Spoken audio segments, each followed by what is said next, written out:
আসসালামু আলাইকুম। এটিএন বাংলা সংবাদে সবাইকে স্বাগত জানাচ্ছি। তামান্না মৌ। আসন্ন জাতীয় নির্বাচনকে সামনে রেখে দেশের আইন শৃঙ্খলা পরিস্থিতি ও আইন প্রয়োগকারী সংস্থাগুলোর প্রস্তুতি নিয়ে বৈঠক করেছেন প্রধান উপদেষ্টা ড মোহাম্মদ ইউনূস। সকালে রাষ্ট্রীয় অতিথি ভবন যমুনায় এ বৈঠক অনুষ্ঠিত হয়। সভায় আইন শৃঙ্খলা বাহিনী ও গোয়েন্দা সংস্থাগুলোর ঊর্ধ্বতন কর্মকর্তারা নির্বাচনকালীন নিরাপত্তা ব্যবস্থা ও কার্যক্রম সম্পর্কে প্রধান উপদেষ্টাকে অবহিত করেন। সুষ্ঠু ও নিরপেক্ষ নির্বাচন নিশ্চিত করতে পেশাদারিত্ব, নিরপেক্ষতা ও সংস্থাগুলোর মধ্যে ঘনিষ্ঠ সমন্বয়ের উপর গুরুত্ব আরোপ করেন অধ্যাপক ইউনূস। এছাড়া সংস্কার কমিশন, সন্ত্রাসবাদ দমন ও শুল্ক নিয়ে আলোচনা হয়েছে বৈঠকে। বৈঠক শেষে এক ব্রিফিংয়ে প্রেস সচিব শফিকুল আলম জানান, আইন শৃঙ্খলা বাহিনীর ১.৫ লাখ সদস্যকে প্রশিক্ষণ দেওয়া হবে। নির্বাচনে স্ট্রাইকিং ফোর্স হিসেবে মাঠে থাকবে ৬০,০০০ সেনা সদস্য। সব বাহিনীর মধ্যে সমন্বয় বাড়ানোর নির্দেশ দিয়েছেন প্রধান উপদেষ্টা। ঝুঁকিপূর্ণ জায়গাগুলো চিহ্নিত করে এখন থেকেই কাজ করার নির্দেশনা দেওয়া হয়েছে বলে জানান প্রেস সচিব শফিকুল আলম। আর্মি, পুলিশ এবং গ্রাসরুটের যে লোকাল অ্যাডমিনিস্ট্রেশন, এদের মধ্যে কোঅর্ডিনেশন বাড়ানোর কথা বারবার জোর দিয়ে বলা হয়েছে এবং এই কোঅর্ডিনেশনটা লোকাল লেভেলে এবং এটা একটা ন্যাশনাল লেভেলে, দুইটা জায়গায় খুব দ্রুততার সাথে এটা কোঅর্ডিনেশন বাড়ানোর বিষয়ে জোরদার করে বলা হয়েছে।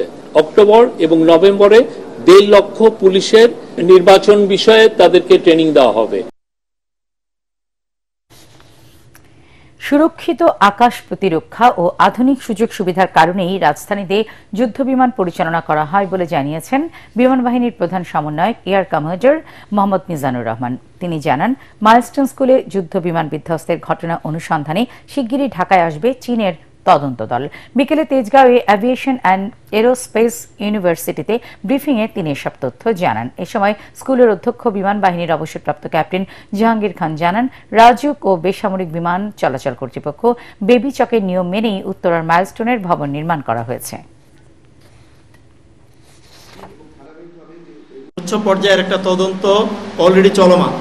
প্রত্যেকটা বিষয় আমাদের এই তদন্ত প্রক্রিয়া চলে আসবে এবং অনুমান নির্ভর কোনো কিছু যে আমরা করব না, সেই বিষয়টা আমরা আশা করি আপনারাও সহযোগিতা করবেন এবং আপনারা ইতিমধ্যে করছেন। সুতরাং আমরা এই অনুমান নির্ভর যে সমস্ত পত্রপত্রিকায় যে বিষয়গুলি এসছে, এটার বিষয়ে আমার মনে হয় আমাদের একটাই কথা, তদন্ত প্রতিবেদনে বিস্তারিত আসুক এবং আমরা ইনশাল্লাহ পরবর্তীতে আপনাদের সাথে যখন সাক্ষাৎ করব বিস্তারিত পাবেন। উত্তরায় মাইলস্টোন স্কুলে যুদ্ধবিমান বিধ্বস্তের ঘটনায় সাহিল ফারাবী আয়ান নামে আরও এক শিক্ষার্থীর মৃত্যু হয়েছে। গতরাত ২:২টার দিকে জাতীয় বার্ন ও প্লাস্টিক সার্জারি ইনস্টিটিউটের আইসিইউতে তার মৃত্যু হয়। Sahil Farabi Ayan Milestone school and কলেজের ইংরেজি ভার্সনের ৭ম শ্রেণীর ছাত্র। তার শরীরের ৪০% দগ্ধ ছিল। এদিকে এই ঘটনায় সর্বমোট এখন পর্যন্ত জাতীয় বার্ন অ্যান্ড প্লাস্টিক সার্জারি ইনস্টিটিউটে ১৮ জনের মৃত্যু হয়েছে। এ নিয়ে মোট মৃতের সংখ্যা দাঁড়ালো ৩৬ জনে, যার মধ্যে ২৭ জনই শিশু। এছাড়া গুরুতর ৬ জনের অবস্থা অপরিবর্তিত। বৈষম্য বিরোধী ছাত্র আন্দোলনের ব্যানারকে ব্যবহার করে চাঁদাবাজির মাধ্যমে গণ অভ্যুত্থানের এই প্ল্যাটফর্মকে কলুষিত করার চেষ্টা হচ্ছে বলে অভিযোগ করেছেন জাতীয় নাগরিক পার্টির আহ্বায়ক নাহিদ ইসলাম। জামালপুরে পথসভায় হুঁশিয়ারি দিয়ে তিনি সন্ত্রাস ও চাঁদাবাজদের বিরুদ্ধে সবাইকে রুখে দাঁড়ানোর আহ্বান জানান। পথসভায় যোগ দেওয়ার আগে শহরের গুরুত্বপূর্ণ সড়কে ছাত্র জনতাকে নিয়ে পদযাত্রা করেন নাহিদ ইসলাম সহ এনসিপির শীর্ষ নেতারা। এর আগে জামালপুর জেলা পরিষদ ডাক বাংলোয় জুলাই গণ অভ্যুত্থানে শহীদ পরিবারের সাথে সাক্ষাৎ করেন এনসিপি নেতারা। এ সময় নাহিদ ইসলাম বলেন, ভোটের অনুপাতে জাতীয় সংসদে উচ্চ কক্ষ চায় এনসিপি। তিনি জানিয়ে দেন, এ বিষয়ে ঐক্যমত্য না হলে জুলাই সনদে স্বাক্ষর করার বিষয়ে চিন্তা করবে এনসিপি। মৌলিক সংস্কারের রূপরেখা জুলাই সনদের মধ্যে থাকতে হবে বলেও দাবি জানান নাহিদ ইসলাম। জামালপুর জেলা পরিষদ ডাক বাংলোয় জুলাই গণ অভ্যুত্থানে শহীদ পরিবারের সাথে সাক্ষাৎ শেষে তিনি সাংবাদিকদের এসব কথা বলেন। সমন্বয়কদের চাঁদাবাজির ঘটনায় দেশের ভবিষ্যৎ নিয়ে শঙ্কিত বিএনপি মহাসচিব মির্জা ফখরুল ইসলাম আলমগীর। শাহবাগে যুবদল আয়োজিত গ্রাফিতি অঙ্কন কর্মসূচির উদ্বোধনীতে তিনি বলেন, গণ অভ্যুত্থানের ১ বছর পার হলেও দেশের তেমন কোনো পরিবর্তন করতে পারেনি অন্তর্বর্তী সরকার।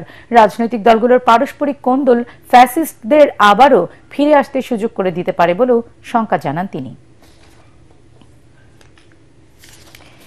গুরুত্বপূর্ণ সংস্কারের মাধ্যমে ঐক্যমত্যের ভিত্তিতে সুষ্ঠু ও সুন্দরভাবে আগামী নির্বাচন অনুষ্ঠিত হবে বলে আশা করছেন জামায়াতের সেক্রেটারি জেনারেল মিয়া গোলাম পরওয়ার।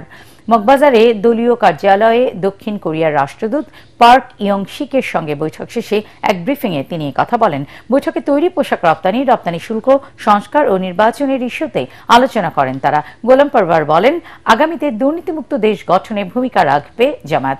পিআর পদ্ধতিতে নির্বাচন হলে ভোট বাণিজ্য, মনোনয়ন বাণিজ্য কমবে এবং প্রত্যেকটি ভোটারের মূল্যায়ন হবে বলে রাষ্ট্রদূতকে জানিয়েছে জামায়াতে ইসলামী। পরবর্তী সংবাদ দেখার আমন্ত্রণ জানিয়ে এখনকার মতো শেষ করছি।